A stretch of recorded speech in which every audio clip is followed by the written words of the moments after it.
एक बार की बात है, छोटे से गांव में एक बच्चा था जिसका नाम रोहित था। रोहित को अजीब और पुरानी चीजें इकट्ठा करने का बहुत शौक था।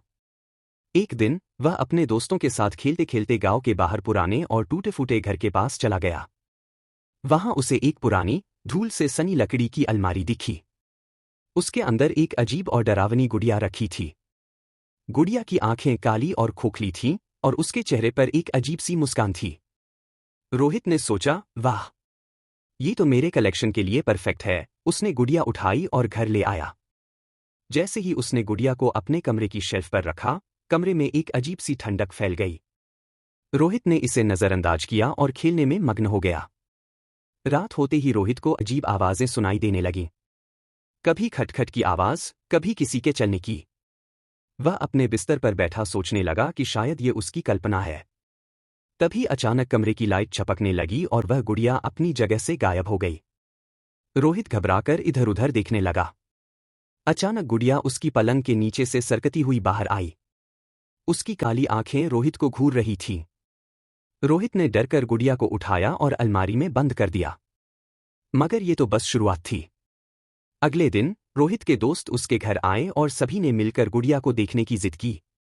जैसे ही अलमारी खोली गई, गुड़िया वहां से गायब थी। सबने इधर उधर देखा लेकिन गुड़िया का कोई अतापता नहीं था। तभी रोहित के दोस्त ने कहा, रोहित, ये गुड़िया थोड़ी डरावनी नहीं है?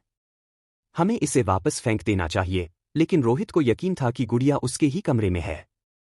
रात होते ही फिर वही अजीब सी आवाजें आने लगीं, इस बार कुछ और तेज और डरावनी। रोहित ने देखा कि गुड़िया उसके पलंग पर बैठी है और उसकी काली आंखों से कुछ काला धुआं निकल रहा है।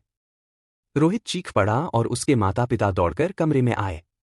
लेकिन जैसे ही उन्होंने दरवाजा खोला, गुड़िया वहां नहीं थी। सबने सोचा कि रोहित कोई बुरा सपना देख रहा है। अब तो रोजाना रात में गुड़िया किसी न किसी अजीब जगह पर दिखाई देने लगी, कभी खिड़की पर बैठी, कभी रोहित के सिरहाने। हर बार गुड़िया का चेहरा और डरावना होता जा रहा था। एक दिन रोहित ने हिम्मत जुटाकर गुड़िया को गांव के बाहर वाली नदी में फेंक दिया। उसने सोचा कि अब सब खत्म हो जाएगा। लेकिन उसी रात जब रोहित सोने जा रहा था, तभी उसे बिस्तर के नीचे से वही जानी पहचानी खटखट की आवाज सुनाई दी। उसने धीरे धीरे नीचे झांका तो वहां वही गुड़िया मुस्कुरा रही थी, उसकी आंखों से काला धुआं निकलते हुए। अब रोहित समझ चुका था कि यह सिर्फ एक गुड़िया नहीं, बल्कि कोई भयानक आत्मा थी। उसके बाद रोहित के घर से अजीब आवाजें आना बंद नहीं हुईं। गुड़िया कभी किसी को नजर नहीं आई, लेकिन उसकी उपस्थिति हर समय महसूस होती रही।